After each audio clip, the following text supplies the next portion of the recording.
What if the clients you work with want you to thrive at your highest and greatest self? How different would you feel if your clients encouraged you to take time off, to rest, self-care, honored your boundaries, and wanted you to have a great weekend? And if you don't have clients, replace the word clients with boss, because I'm hoping you desire someone that works with you or above you or is your supervisor or is your client, that they want the greatest and happiest for you. In this episode, we're going to be talking about why it's so important to have aligned, supportive clients that align with your values, your goals, your desires, and that want the best for you. I'm sure you as a service provider want the best for your clients, but you want to make sure that they want the best for you. And I've been in this game for a while, and I have seen all walks of life, and I've seen all interesting dynamics with clients and with supervisors when I used to have a job. And I really want you to make sure that you have your circle of clients and people and perhaps your boss or your supervisor that want you at your highest and greatest self. But first, let me define what your highest self is. Your highest self is you operating at your optimal thriving level. You're in joy, you're enthusiastic, you're focused, and you're a top performer. And when you operate at this level, you become completely magnetic. Everyone wants to be around you, everyone wants to work with you, and hopefully everyone wants to pay you. So first, let's talk about working with clients, or replace that word with boss, that want the highest and greatest for you. They want you to thrive. They want you to succeed. I know it can be really sad and really devastating when you work with a client or a supervisor that does want the best for you. So I want you to listen to this episode and see where minor tweaks need to be changed, what needs to be adjusted, what needs to be addressed, so you can create a better culture around you. So it's important to find people that have a positive client mindset. This is somebody that respects your boundaries, that loves and cherishes what you do for them and really respects your work, and wants you to take time to recharge, refresh, and to rejuvenate yourself so you can be completely a better performer for them. And it's not even self-serving, like they want the best for you. And why does this matter? Why this matters is clients that understand the self-care game, understand the boundaries game, know that you are going to be a top and better performer for them because you have those things. You have a holistic part of your life. You have a whole part separate from just your work life. And this is beyond work-life balance. This is actually creating a harmony and rhythm with the other things besides whatever you do in your job and your business. So that's where I would say, make sure you have clients that have positive mindsets. I have worked with clients in the past that have not had positive mindsets. They'll have things like, oh, this is so hard, this isn't working, I'm trying, I've been throwing money at this, I'm so frustrated, and no one's watching, no one's doing things. When somebody is constantly complaining and constantly saying all the things that aren't happening, they're not a joy to be around. Also, when you are producing results and they can't take a moment to appreciate the things that are happening, that is key. That is key for you to know that this person may not be the right person for you because they can't even take a moment to express gratitude for, and it's not even getting praise or validation. It's more like, ooh, we're doing great work here. Things are moving. We're making momentum.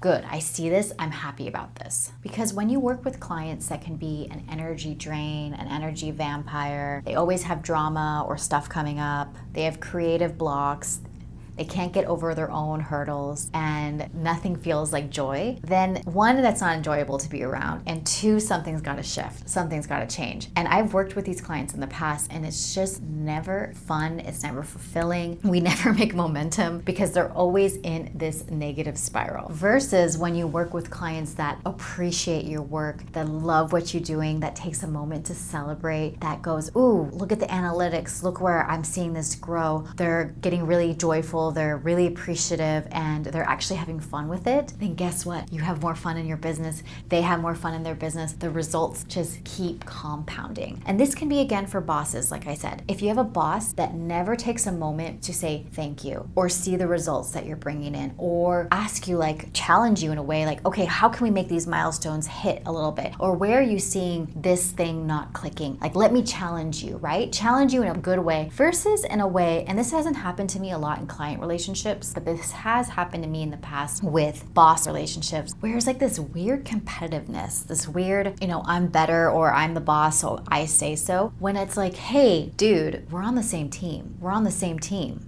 Why are we competing when we both need to win? Same team, bro. Let's go. Being respected and supported creates a win-win environment for everyone. Boundaries fuel creativity. Boundaries fuel high performance. Boundaries and self-care allow you the time, the space to recharge. So when you do show up for your clients, you show up fully and 110%. You're ready to go, you're ready to take action, you're ready to change things, and they can feel that. They get better results. You show up at your best, and it is just incredibly magnetic, and just things are going and moving and shaking and grooving. That's what you want. I said this a while ago that nobody wants to work with a burnt out service provider. Nobody wants to hire the coach, the mentor, the service provider, the consultant that is angry or upset or frustrated or going through a really difficult time. And I will say, we are all human. We're going to go through difficult times. And I've definitely held some extremely difficult times during my business. But your clients don't want to know about that. And that's just the honest God truth. Your clients don't want to know that you are going through dark night of your soul because they don't think you can support them. You can help them. If you're going through a crazy transition in your life or a loss or a frustration, you can hold those things, but you don't need to mention those to your clients. Afterwards, you can be like, wow, I was able to do that $1 million campaign when I was going through this crazy divorce or this loss in a family member. But your clients don't want to know that in that moment when they just spent thousands of dollars to work with you. And they're not your friends that use that for your therapist or your coach or your counsel, because they want to believe that you can get them the results that they desire to get. And saying no is sometimes saying yes to high performance. So a lot of times I'll be at the end of the day and I'm not my highest in vibrational self at the end of the day. And my clients will be like, where is this project or this at? And if I want to, sometimes I will get them to that project to them at the end of the day. But if I want it to be at top level, optimal, I want it to be efficient, I want it to look good, I will sometimes say to them, and not always, but sometimes say to them, I'm not going to get you that tonight. I'm going to get it to you first thing tomorrow morning, or I'm going to get you tomorrow before noon. So there's expectations, there's clarity, and they know that when I do this, for example, I don't like doing copywriting in the evening. I'm super out of it. I'm super tired. I'm not going to do copywriting at the evening. So I've even had clients, and messaging, I've even had clients be like, can we do this now? I'm like, no, I'll get back to you tomorrow about it. And having that boundaries, having that self-care, that I want to be at my highest and clear and optimal level to serve you, and you're going to want that too. I can't emphasize this enough, that your self-care and that you taking care of yourself is so important, not just for you, but so important for your clients, because they don't want to work with a burnt out service provider. They want to work with somebody that is on point, that's strong, that is very focused on getting the task done at hand. I want you to just feel radiant. I want you to feel energized. I want you to feel appreciated in this client to service provider relationship, because it's so important. And a lot of times we can just give to our clients, and then they continue to just take. But it's important for you to be like, you know what? I'm taking this time off. I'm gonna rest. I'm gonna take this weekend. I'll get back to you on Monday.